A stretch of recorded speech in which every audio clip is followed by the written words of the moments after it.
요즘 괴담 제보를 받다 보면 여러 가지 이야기들이 들어오는데요. 그 중에서도 낯선 장소에 갔다가 겪은 이야기들이 많더라고요. 이번에 들려드릴 이야기도 낯선 곳에서 겪었던 소름 돋는 오싹한 이야기입니다. 그럼 오늘도 재미있게 들어주세요.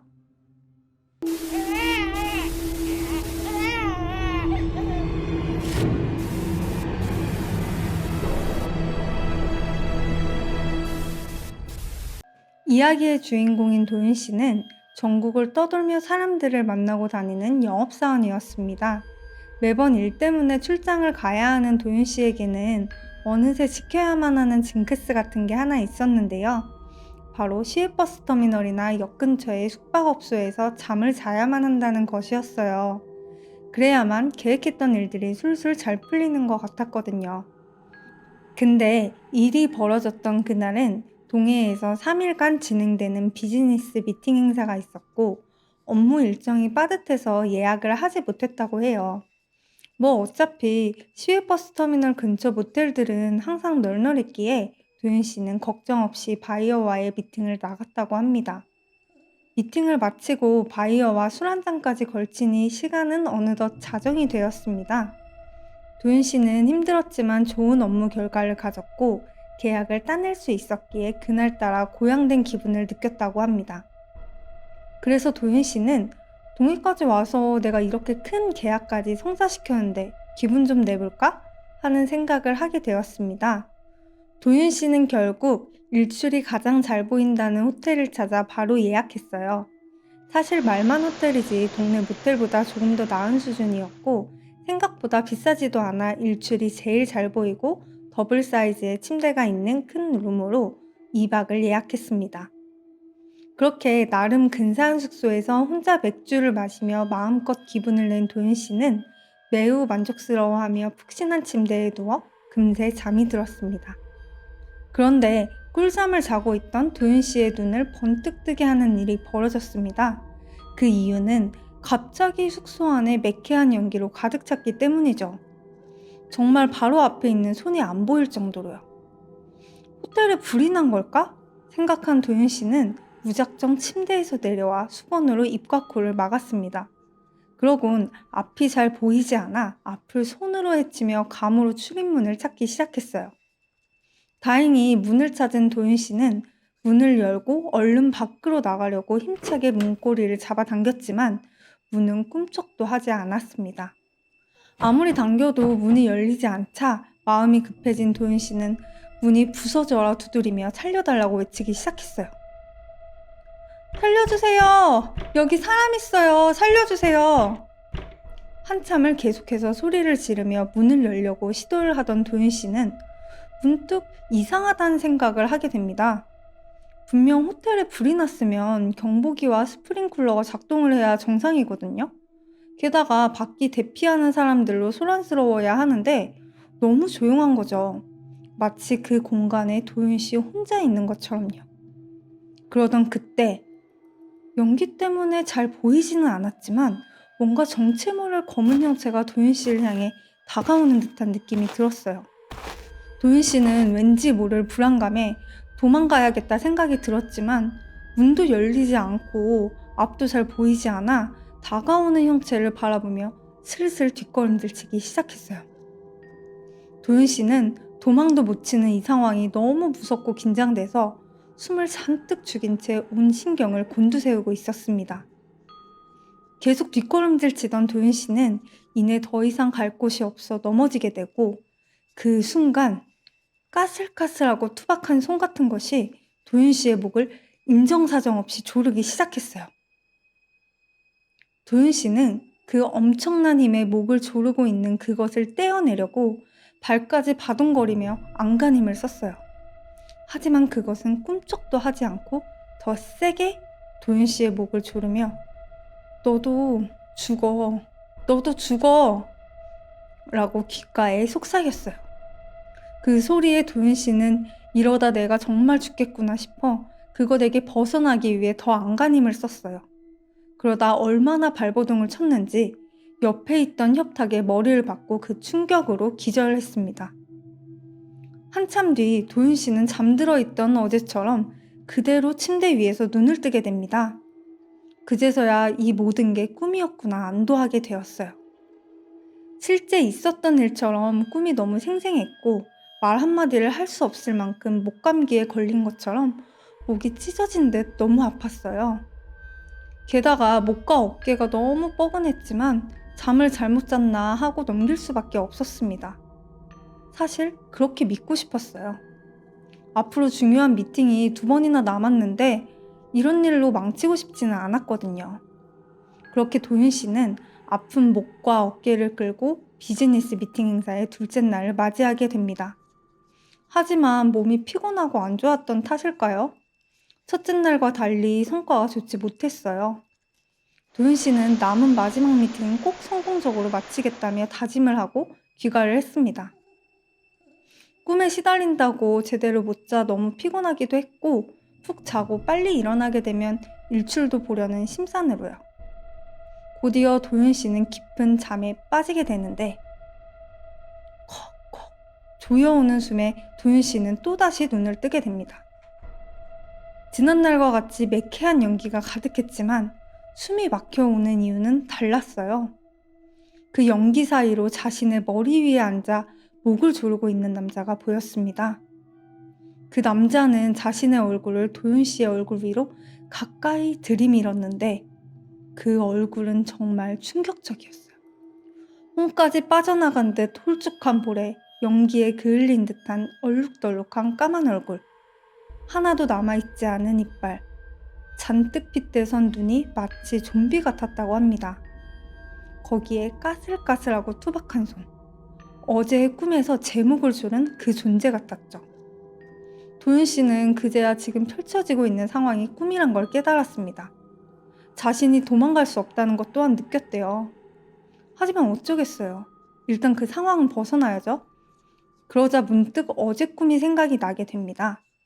아, 내가 머리를 부딪히고 꿈에서 깼지? 그 생각이 들자마자 도윤 씨는 어떻게든 머리를 부딪혀 보려고 아둥바둥 발버둥을 쳤습니다.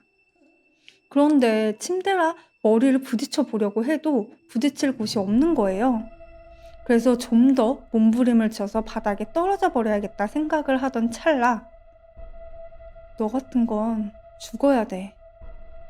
너도 죽어. 라는 목소리가 나지막하게 들리더니 있는 힘껏 목을 조르기 시작했어요. 죽어! 죽어! 다 죽어버려야 돼!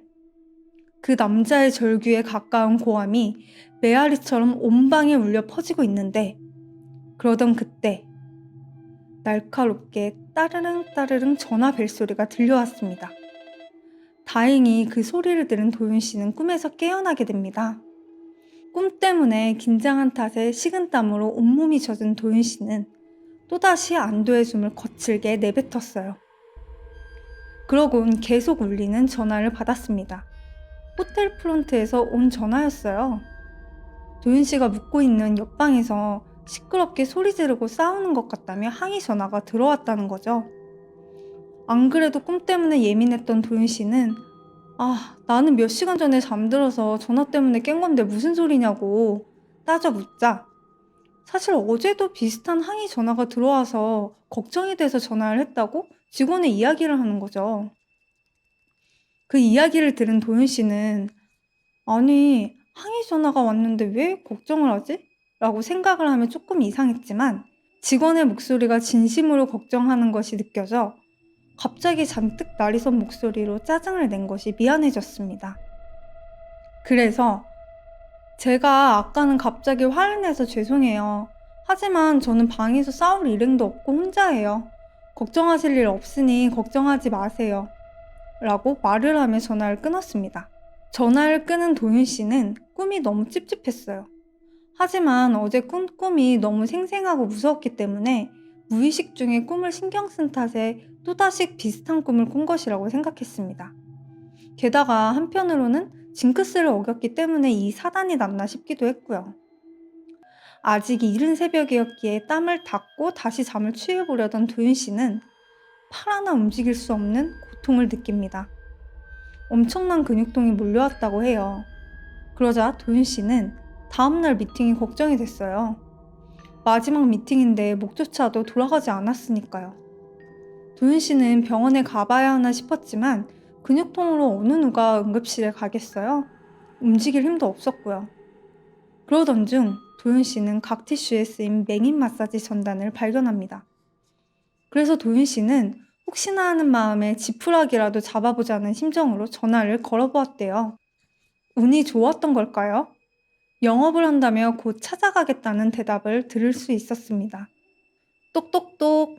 그렇게 얼마 지나지 않아 맹인 마사지사가 도착했고 도윤 씨는 마사지를 받을 수 있었어요. 그런데 도윤 씨의 몸을 마사지하던 마사지사가 멋쩍은 듯 웃으며 이상한 말을 하는 거예요. 하는 길에 그냥 저분도 같이 받으시지. 어차피 온 김에 같이 하시면 싸게 해드릴게요. 라고요. 마사지사의 말을 들은 도윤 씨는 눈이 안 보이는 맹인이라 착각하신 게 아닌가 싶어 착각하셨어요. 여기는 저 혼자밖에 없어요. 라고 말했습니다. 그랬더니 마사지사분이 웃으시면서 에이, 제가 맹인이지만 어느 정도 보이니까 일을 하죠. 저분도 그냥 같이 받으세요. 하시는 거예요. 마사지사분이 거짓말을 하시는 것 같지는 않았습니다. 심지어 같이 있다는 남자의 인상착의를 이야기해 주시는데 도윤 씨는 심장이 멎는 것 같았습니다. 왜냐하면 말해주신 남자의 모습이 꿈속에서 본 그 남자와 너무 유사했기 때문이었어요. 이 말을 듣는 순간 무의식적으로 침대 건너를 쳐다봤는데 뭔가 한기가 돌면서 뭔지 모를 쎄한 시선이 느껴졌습니다. 그제서야 아까 호텔 프론트에서 온 이상한 전화가 생각이 나면서 이게 꿈이 아니었구나 하는 생각이 들었죠. 그 이후 도윤 씨와 마사지사분은 도망치듯 빠져나왔다고 합니다. 도윤 씨는 미팅을 마치고 돌아오는 길에 혹시 몰라 검색을 해봤다고 합니다. 그런데 도윤 씨가 묵었던 그 호텔은 많은 사람들이 죽은 호텔이라고 하더라고요. 동해안 절경을 구경한 뒤에 번개탄을 피워서 자살하는 식으로요. 그래서 일부 호텔에서는 1인 숙박을 지금도 금지하고 있다고 합니다. 보통 사람이 자살을 하면 자살을 했던 장소에 그대로 혼이 남는다고 해요. 그 호텔에도 자살한 죽은 사람의 혼이 남아있었던 걸까요? 만약 그날 프론트에서 전화가 걸려오지 않았다면 도윤 씨는 어떻게 됐을지 생각만 해도 끔찍하다고 합니다. 자, 여러분, 오늘도 괴담 이야기 재밌으셨나요?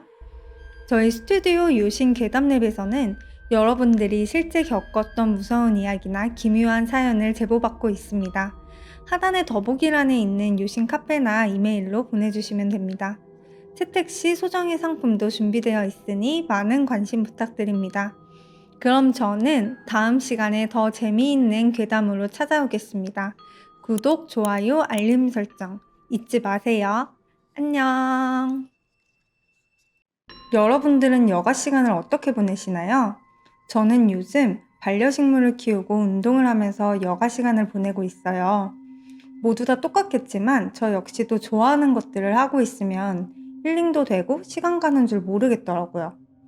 제 취미는 지극히 평범한데 주변을 살펴보면 이색 취미에 푹 빠져 있는 분들이 생각보다 많더라고요. 오늘은 그 특별한 취미 때문에 생긴 이야기를 들려드리려고 합니다. 그럼 오늘도 재미있게 들어주세요.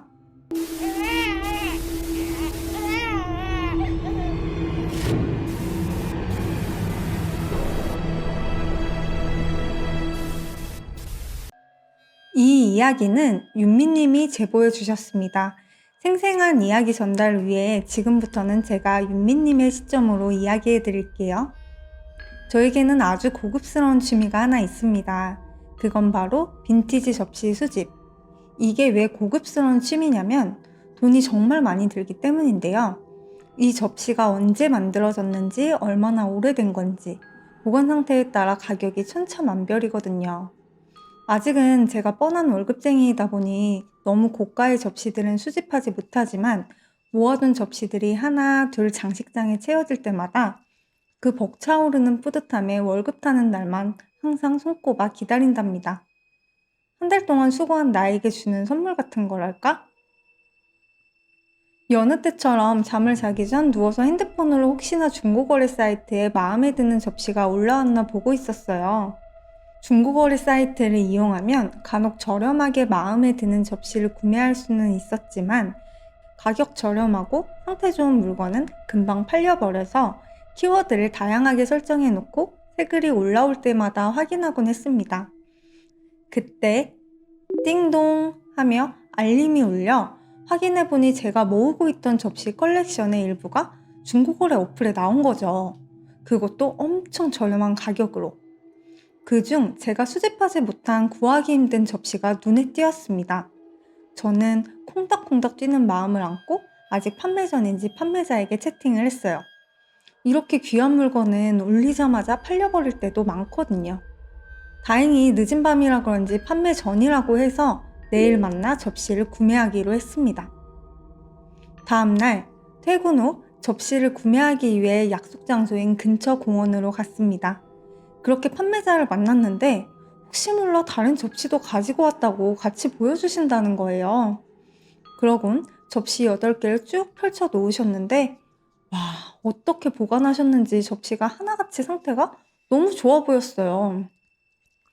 그중 처음 보는 접시가 하나 있었는데 딱 봐도 제일 비싸 보였어요. 예쁜 여자아이 둘이 그려져 있는 접시였는데 접시 받침까지도 고급스러워서 정말 첫눈에 반해버렸습니다. 그래서 바로 이 접시는 얼마냐고 물어보자 판매자는 깜짝 놀란 얼굴로 그 접시를 빤히 쳐다보더니 한참을 아무 말도 안 하는 거예요. 그래서 전 속으로 에이, 그럼 그렇지. 막상 팔려니까 아까워서 싫은가 보네. 라고 생각을 했죠. 가끔 저런 판매자들이 있거든요. 그래도 전 그 접시가 정말 너무 마음에 들어서 꼭 갖고 싶은 마음에 모른 척하며 다시 한번 물어봤습니다. 그러자 판매자는 이거 그냥 5만 원만 주세요. 라고 하는 거예요. 전 예상도 못한 대답에 너무 신이 나서 판매자 마음이 바뀔까? 얼른 돈을 이체해드리고 서둘러 집으로 돌아왔습니다. 이게 웬 횡재냐 싶었거든요. 제가 그 판매자에게 사려고 했던 접시가 12만 원인데 구하기 힘든 제품이라 부르는 게 값이었거든요. 이 접시도 너무 싸게 샀다고 좋아했는데 더 마음에 드는 걸 5만 원에 샀으니 공짜로 생긴 기분이었어요. 집에 돌아와 제일 잘 보이는 위치에 그 접시를 진열해 두고 자랑하기 위해 열심히 사진을 찍었습니다. 그러곤 같은 취미를 공유하는 카페 게시판에 자랑하는 글을 올리고는 뿌듯한 마음으로 잠이 들었습니다. 얼마나 지났을까요? 어디선가 이상한 소리가 들려 눈을 뜨게 됐습니다. 그런데 몸을 움직일 수가 없는 거예요. 가위에 눌렸구나 싶어 가위에서 벗어나려고 손가락을 움직여 보려 노력했습니다. 그런데 아무리 노력해도 꿈쩍도 안 하는 거예요. 그때 또다시 아까 들었던 이상한 소리가 다시 들려오기 시작했어요. 까르르르 까르르르. 어린 아이들의 웃음소리였어요. 웃음소리는 무척이나 신이 난 것처럼 느껴졌죠. TV가 켜진 건가 싶어 눈동자를 굴려 TV 쪽을 쳐다봤지만 역시나 TV는 꺼져 있었어요. 또다시 눈동자를 굴려 소리가 나는 쪽을 보니 그쪽에도 아무것도 없었죠. 저는 무서워지기 시작했습니다. 아무것도 보이지 않고 웃음소리만 계속 들리니까 더 미칠 것 같았어요. 그때 계속 들리던 웃음소리가 멈추더니 이내 속닥속닥이는 소리가 들려왔습니다. 혼자 사는 집에 어린아이 목소리라니 그것도 한 명의 목소리가 아니었어요. 심지어 속삭이는 소리가 방 곳곳에 들리는 것 같은 거예요. 정말 참을 수 없는 공포가 밀려왔고 전 눈을 꼭 감고 꿈일 거야, 이건 꿈일 거야 혼자 계속 되뇌었습니다. 그때 속삭이는 소리가 점점 가까워지더니 제 양쪽 귓가에 어린아이 말소리가 또박또박 들려왔어요. 이거 꿈 아니야. 맞아, 맞아. 이거 꿈 아니야. 말이 끝나기 무섭게 그 목소리들은 또다시 신이 나서 까르르르 까르르르 웃기 시작했고 전 그대로 기절해 버렸습니다. 그리고 전 알람 소리에 눈을 뜨게 됐고 안도의 한숨을 내뱉었습니다. 휴, 역시 꿈이구나 라고 생각하고 기분 나쁜 악몽을 꾸었다고 생각했습니다. 그리곤 정신을 차리고 서둘러 출근 준비를 하려는데 악몽을 잊게 만들 사건이 발생했습니다. 그건 바로 진열장에 올려둔 접시들이 이가 나가고 깨지고 떨어져 있고 완전히 엉망진창이 돼 있었던 거예요. 그나마 다행인 건 어제 구매한 그 접시는 제가 어제 진열해뒀던 그 상태 온전히 그대로 있었죠. 주변에 있던 접시들은 다 깨지고 부딪혀서 이가 나갔는데 그 접시만 아주 멀쩡했어요. 근데 이상하게도 제가 다 하나같이 아끼던 접시들이었는데 그 접시가 멀쩡하다는 이유로 왠지 모를 안도감이 느껴지는 거예요. 아끼던 접시들이 엉망이 된 걸 보고 순간 눈물까지 날 뻔했는데 그 접시를 보는 순간 기분이 묘하게 좋아지는 것 같았어요. 정말 이상하게도요. 저는 재빨리 엉망이 된 진열장을 정리하곤 출근을 했습니다. 악몽도 꾸고 수집했던 접시들이 다 깨져서인지 그날은 하루 종일 기분이 좋지 않았어요. 그래서 오늘은 일찍 자고 좋은 컨디션으로 출근을 해야겠다 생각하고 일찍 잠자리에 들었습니다. 그런데 그날 밤에도 또다시 가위에 눌린 상태로 눈을 뜨게 됩니다. 이번엔 배가 너무 아파 눈을 뜨게 됐는데 눈을 뜨고 목격한 그날 밤의 상황은 너무 충격적이었습니다. 옛날 고풍스러운 공주의 옷을 입은 여자아이 둘이서 까르르 까르르 웃으며 침대 위에서 콩콩 튀질 않나 가위에 눌려 움직이지도 못하는 저를 막 밟고 다니면서 침대 위에서 뛰어놀고 있었거든요. 가위에 눌려 꼼짝도 하지 못했지만 아이들이 저를 밟고 지나갈 땐 그 고통이 정말 고스란히 느껴졌어요. 너무 아프고 무서운 상황에도 전 아무것도 할 수 없었어요. 그냥 덜덜 떨면서 이 꿈이 빨리 깨어나길 간절히 빌었습니다. 그러다 문득 생각난 것이 저는 어릴 때부터 학창시절까지 친구들을 따라서 교회에 다녔었거든요. 그래서 주기도문을 한번 외워보자 생각했어요. 저는 눈을 꼭 감고 최대한 집중하며 한자 한자 떠올렸습니다. 하늘에 계신 우리 아버지여, 이름이 거룩히 여김을 받으시오며.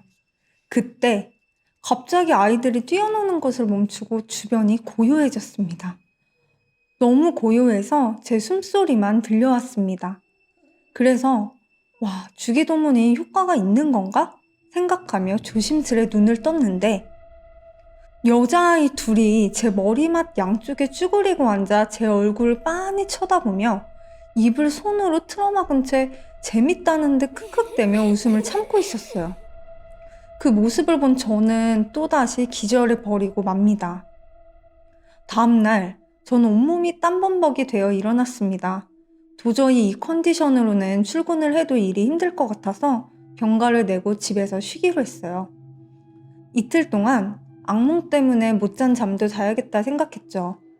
낮이니까 괜찮겠지 싶어서 방에 커튼도 치고 방을 환하게 한 다음에 잠자리에 들려고 하는데 이불에 먼지 모를 얼룩이 보이는 거예요. 먼지인가 싶어서 툭툭 털어봤지만 털리지 않았습니다. 그래서 이게 뭐지? 하고 한참을 들여다봤는데 작은 구두 발자국 같았어요. 정말 작은. 너무 희미하게 찍혀 있어서 확신할 순 없었지만 제 눈엔 그렇게 보이더라고요. 그래서 전 내가 진짜 악몽에 너무 시달렸나 보다. 헛것을 다 보네 라고 생각을 했죠. 몸이 너무 힘들어 지쳐있기도 했고 그때는 그냥 무조건 제 생각이 맞길 바랬거든요. 찝찝함은 떨쳐버릴 수 없었지만 자고 일어나면 개운해지지 않을까 하는 생각에 얼른 누워 잠을 청했습니다. 하지만 곧 제 생각이 틀렸다는 걸 깨달았죠. 또다시 전 꿈을 꾸게 됩니다. 이번엔 가위에 눌리지 않은 상태였어요. 언니, 나 저거 가질래. 저거 가져가자, 응? 한 여자아이가 절 가리키며 말했어요. 그러자 다른 여자아이가 끄덕이며 응, 그래 라고 말하며 제 손목을 끌어당기기 시작했습니다. 어린아이의 힘이라고는 믿겨지지 않을 정도였어요. 하지만 전 거기서 끌려가면 모든 게 다 끝나버릴 것만 같았습니다. 그래서 끌려가지 않으려고 안간힘을 썼죠. 제가 끌려가지 않으려고 버티자 동생이라는 아이가 자지러지며 울기 시작했습니다. 마치 장난감을 사달라고 떼쓰는 아이처럼 바닥에 주저앉아 악을 쓰며 내 거야, 내 거. 가져갈 거야. 하며 대성통곡을 했습니다. 그러자 제 손목을 끌어당기던 아이의 힘이 더 세지더니 천진난만한 아이의 얼굴은 사라지고 잔뜩 화가 난 무서운 얼굴로 저에게 화내며 소리 지르기 시작했습니다. 가야 돼. 가야 된다고. 내 동생이 널 갖고 싶다잖아. 전 필사적으로 버텼어요. 조금이라도 끌려가지 않으려고 이를 악물고 버텼습니다. 하지만 그 여자아이의 힘은 제가 버티기 힘들 정도였고 전 조금씩 문 쪽으로 질질 끌려가기 시작했어요. 전 그 순간 제발 살려달라고, 한 번만 살려달라고 속으로 빌고 또 빌었어요. 제 간절함이 통한 건지 우연이었는지는 모르겠지만 전 꿈에서 깨어날 수 있었습니다. 꿈에서 살려달라고 얼마나 간절하게 빌었는지 눈물에 콧물 범벅이었어요. 그래서 휴지로 얼굴을 닦으려는데 손목이 너무 시큰시큰 아픈 거예요. 그래서 왜 이렇게 아프지? 하고 손목을 본 순간 전 정말 놀라 아무 말도 할 수 없었습니다. 제 손목에 시퍼렇게 멍이 들어 있었던 거예요. 그것도 어린아이의 손자국이 선명하게 찍혀 있었어요. 온몸에 소름이 쫙 끼치면서 내가 정말 죽을 뻔했구나 생각했어요. 그리고 다시 한번 잠이 들어 같은 꿈을 꾸게 되면 그땐 정말 내가 죽겠구나 싶었죠. 저는 앞으로는 꿈을 꿀까 무서워서 잠을 잘 수도 없을 것 같았습니다. 그러다 문득 이 무서운 꿈이 접시를 사오던 그날부터 시작되었다는 것을 생각하게 되었어요. 급하게 장식장으로 달려가 접시를 좀 더 자세히 살펴봤는데 그 접시 그림에 있는 여자아이들이 제가 꿈속에서 본 여자아이들과 너무 닮아 있는 거예요. 옷차림새도 비슷해 보였고요. 순간 전 머리를 한 대 얻어맞은 기분이었어요. 그래서 서둘러 이 접시를 판매한 판매자에게 연락을 하려고 어플을 켰습니다. 그런데 저에게 접시를 판매한 사람은 이미 탈퇴한 회원이라고 써 있는 거예요. 채팅 말고는 연락할 방법이 없었던 저는 어떻게든 이 사람을 찾아야겠다 싶어 카페에 접속했어요. 판매자의 글을 보고 접시를 산 사람이 한 사람이라도 있지 않을까 싶어서요.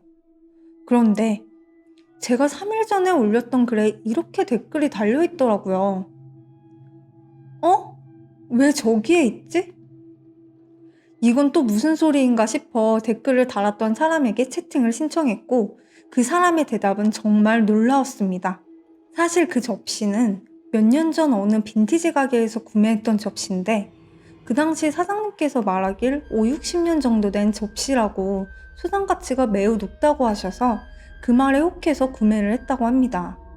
그런데 그날부터 이상한 꿈에 시달리게 되어 잠도 못 자고 이러다간 정말 미쳐버릴 것 같아서 무슨 수라도 써야겠다는 생각이 들었대요. 그래서 얼른 무속인 친구에게 전화를 했다고 합니다. 무속인 친구에게 요즘 이상한 꿈을 계속 꾼다고 말했더니 최근에 집에 새로운 물건을 들이지 않았냐고 물어보더래요. 그래서 곰곰이 생각해보니까 얼마 전 빈티지 가게에서 사온 접시가 떠올랐고 그 접시 사진을 찍어 무속인 친구에게 보내줬다고 합니다. 그러자 무속인 친구는 당장 절이나 절이 가까운 산에 묻어버리라고 했다는 겁니다. 그렇게 오래된 물건은 함부로 들이는 것도 아니고 그 접시에서 굉장히 나쁜 기운들이 뒤엉켜 있는 게 느껴진다고요.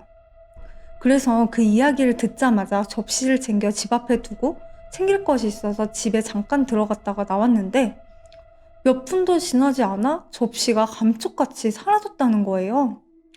집 근처를 다 돌아다녀 봤지만 찾을 수가 없었대요. 그런데 몇 년 뒤에 오랜만에 들어온 카페에서 그날 잃어버렸던 접시를 보게 된 거죠. 아직도 그때 그 꿈들이 잊혀지지가 않는다면서 얼른 갖다 버리라고 이야기하셨습니다.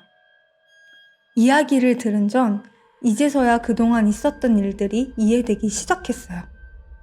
왜 판매자가 접시를 판매할 때 망설였는지, 이 비싼 접시를 왜 그렇게 싸게 처분했는지, 그리고 왜 진열장에 있던 접시들이 다 깨져버렸는데 그 접시만 온전했는지, 이야기가 모두 들어맞자 전 숨이 멎는 공포를 느끼게 되었습니다. 그러고는 보통 일이 아니구나 싶어 당장 이 접시를 가져다 버려야겠다는 마음을 먹었습니다. 하지만 지금은 한밤중이고 이 한밤중에 산을 타는 건 너무 위험하게 느껴졌어요. 게다가 저 접시를 들고 어떻게 가나 싶었죠. 그 자체가 저에겐 공포로 느껴졌습니다. 그래서 그래, 내일 날 밝으면 그때 갖다 버리는 거야 라고 생각하고 날이 밝는 동안 접시는 집 밖에 두기로 했습니다. 그리고 전 근처 친구네 집에서 잠을 자고 다음날 친구와 함께 접시를 묻어버리러 가기 위해 접시를 가지러 집으로 돌아왔습니다. 그런데 문 밖에 두었던 접시는 사라지고 없었습니다. 집 안에도 집 밖에도 그 어디에도 접시는 없었습니다. 순간 저는 제가 엄청난 실수를 한 것 같다는 생각이 들었어요. 그래서 혹시나 하는 마음에 카페에 글을 남겼습니다. 혹시라도 이 접시를 주우신다면 당장 갖다 버리세요 라고. 그 후 저는 접시를 수집하는 일이 너무 무섭게 느껴졌어요. 몇십 년 혹은 100년이 넘은 그 접시들이 오랜 시간 동안 어떤 사람이 소장하고 있었는지, 어떤 사연이 있는지, 어디서 어떻게 왔는지 아무도 속속들이 그 사연을 알 수 없으니까요. 그래서 전 그 접시를 마지막으로 접시를 수집하지 않게 되었습니다. 자, 여러분, 오늘도 괴담 이야기 재밌으셨나요? 저희 스튜디오 요신 괴담립에서는 여러분들이 실제 겪었던 무서운 이야기나 기묘한 사연을 제보받고 있습니다. 하단의 더보기란에 있는 요신 카페나 이메일로 보내주시면 됩니다. 채택 시 소정의 상품도 준비되어 있으니 많은 관심 부탁드립니다. 그럼 저는 다음 시간에 더 재미있는 괴담으로 찾아오겠습니다. 구독, 좋아요, 알림 설정 잊지 마세요. 안녕! 여러분은 어렸을 때의 일이 다 기억나시나요? 저 같은 경우는 다 기억나진 않지만 정말 인상 깊었던 일들은 아직도 생생하게 기억하고 있거든요. 너무 즐거웠던 일이라던가 슬펐던 일이라던가 심지어 무서웠던 일은 잊히지 않는 트라우마로 남기도 하죠. 오늘 들려드릴 이야기도 절대 잊을 수 없는 무서운 경험에 대한 이야기입니다. 그럼 오늘도 재미있게 들어주세요.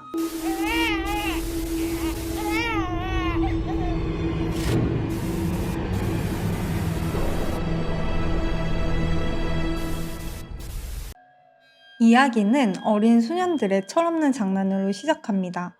그 어린 소년 중 한 소년의 이름은 우혁이고요. 우혁 씨의 이야기를 더 무섭고 재미있게 전해드리기 위해 제가 우혁 씨가 되어 이야기해드릴게요. 어릴 적 동네에는 깡통 할아버지라 불리는 할아버지가 있었습니다. 불리는 이름처럼 동네에 버려진 깡통을 모아다가 고물상에 파는 할아버지였는데요. 등에는 흰 그리고 더러운 포대를 이고 허리춤에는 집게와 가위, 칼 등을 주렁주렁 차고 다니셨죠. 그 모습이 마치 어른들에게 들었었던 망태 할아버지를 닮아 저와 친구들은 그 할아버지를 망태 할아범이라 부르고 또 놀리고 다녔어요. 할아버지의 다리가 불편했음에도 정말 철없이 놀려댔죠. 하루는 그 할아버지의 깡통 포대를 발견했습니다. 친구들과 놀다 오는 길에 발견했는데 동네 슈퍼 앞 계단 위에 할아버지 포대가 덩그러니 놓여 있는 거예요. 아마 할아버지는 잠시 그 슈퍼에 들어가신 듯 했죠. 그때 한 친구 녀석이 제안을 했습니다. 야, 우리 저 깡통포대 훔쳐다가 하천에 버리자. 라고요. 우리는 재미있을 거라는 생각에 다른 생각은 전혀 하지 못하고 깡통포대를 훔쳐버렸습니다.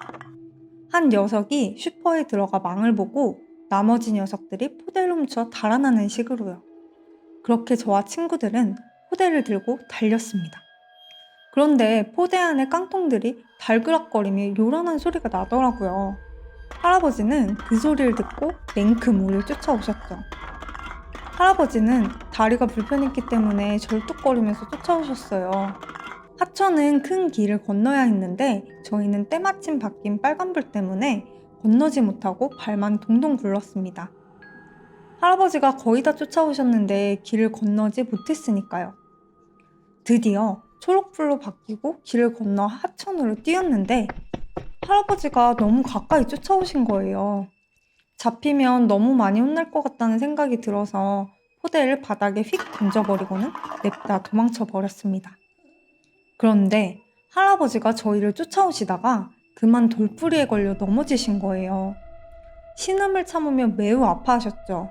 할아버지가 쫓아오시다가 넘어진 모습을 본 친구들은 도망가다가 멈춰서 너무 재밌다는 듯 깔깔대며 웃었어요. 야, 오늘 정말 재밌다, 그치? 라는 친구의 말에 전 대답을 할 수 없었습니다. 기분이 썩 좋지는 않았거든요. 다른 한 친구는 내일 또 할래? 라고 말을 했고 친구들은 모두 그 말에 그러자며 동의를 했습니다. 그리곤 각자 집으로 돌아갔어요. 다음날 친구들과 모여 놀고 있는데 저 멀리서 깡통을 주워 담고 계신 할아버지를 발견했어요. 어제 할아버지의 포대를 훔치자고 말했던 다운이란 친구가 갑자기 재미있는 생각이 났다며 숨어서 지켜보라고 말했죠. 다운이는 할아버지 쪽으로 달려가 바닥에 있는 포대를 발로 뻥 하고 차버리고는 도망갔어요. 할아버지는 내 이놈! 하며 다운이를 쫓아가셨지만 다리가 불편한 할아버지는 다운이를 잡을 수 없었어요. 그러던 그때 할아버지가 얼만큼 쫓아왔나 뒤를 돌아보며 뛰던 다운이가 언덕에서 내려오는 자전거를 피하다가 다치는 사고가 발생하고 말았습니다. 다운이는 그 사고로 얼굴과 팔다리가 까져서 상처가 나고 피가 줄줄 흘러내렸어요. 다친 다운이를 보고 저와 친구들은 우르르 달려가 괜찮냐고 물어봤습니다. 할아버지도 다친 다운이가 걱정이 되셨는지 주머니에서 꾸깃꾸깃한 휴지를 건네주시며 괜찮냐고 물어보셨죠. 하지만 다운이는 많이 놀랐는지 대꾸도 없이 엉엉 울며 집으로 돌아갔어요. 그리고 몇 시간 뒤 온 동네가 발칵 뒤집어지는 일이 발생하게 됩니다. 다친 다운이가 엉엉 울며 집으로 돌아가자 집에 계신 부모님이 다운이에게 무슨 일이냐고 물어보셨나 봐요. 그러자 다운이는 자신이 한 일을 모두 말하면 부모님한테 혼날 것 같아서 그냥 애들이랑 놀고 있었는데 깡통 할아버지가 갑자기 겁을 줘서 도망가다가 다쳤다고 자기가 한 짓은 쏙 빼놓고 말을 한 거죠.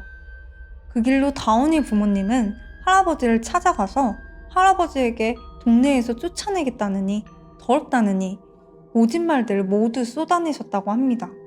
그리곤 그날 이후로는 할아버지를 볼 수 없었어요. 한 달쯤 지난 어느 날 10시가 넘은 늦은 저녁이었습니다.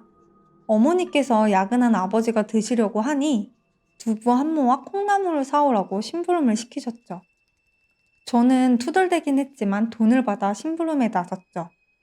그런데 망태 할아범이다. 할아버지가 제 앞 건너 골목을 지나가고 계시더라고요. 여전히 흰 포대를 등에 이고 불규칙한 쩔렁이는 소리를 내며 말이죠.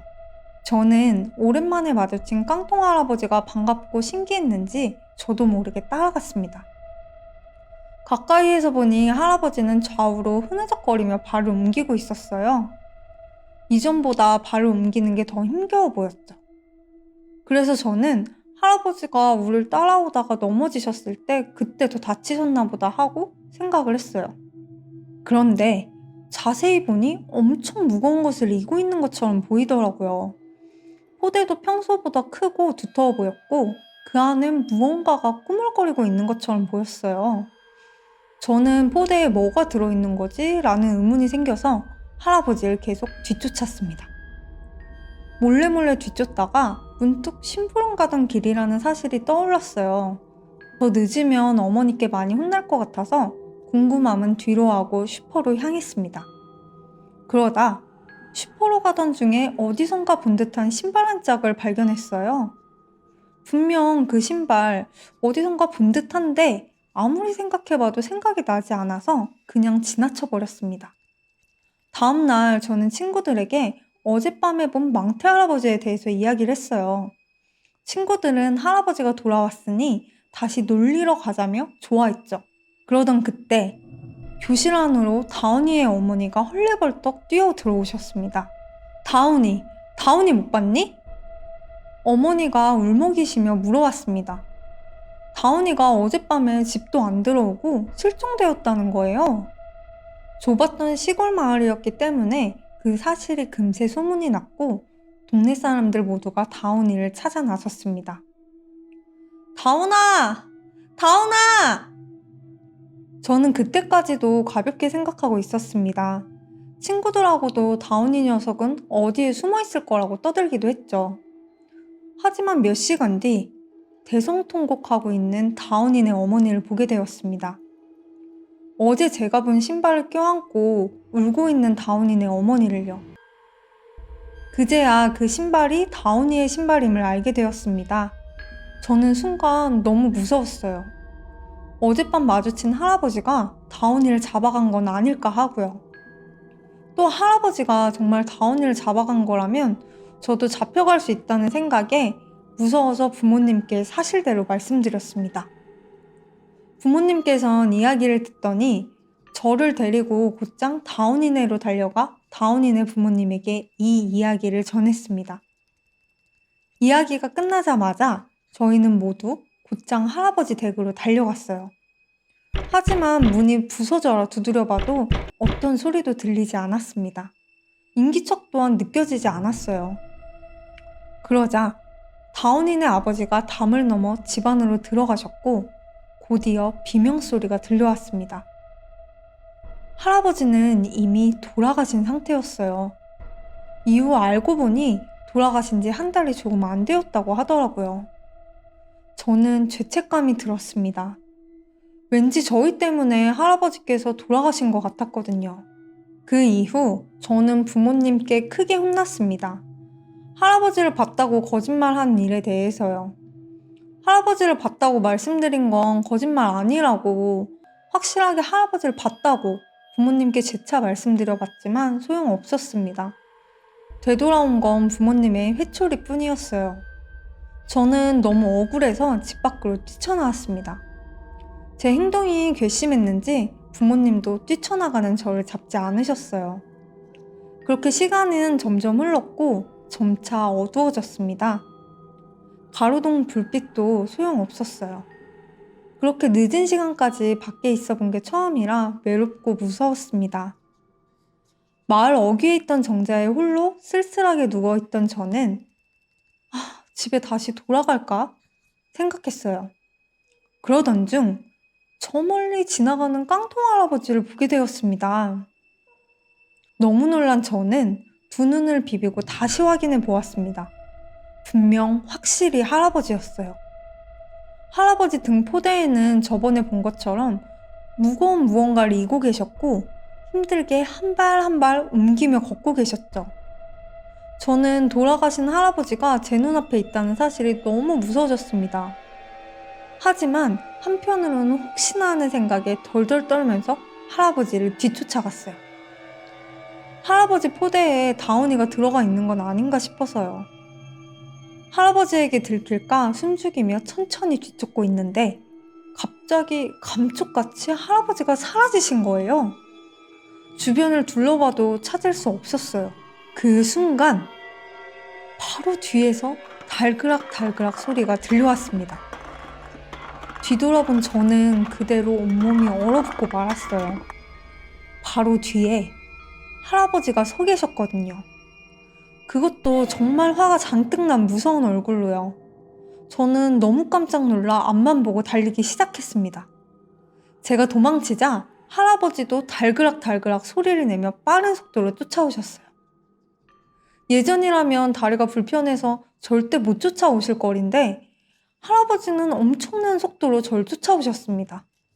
전 숨이 턱끝까지 차올라서 너무 힘들었지만 여기서 멈추면 그 자리에서 잡혀 죽을 것 같다는 생각이 들어서 이를 악물고 뛰고 또 뛰었습니다.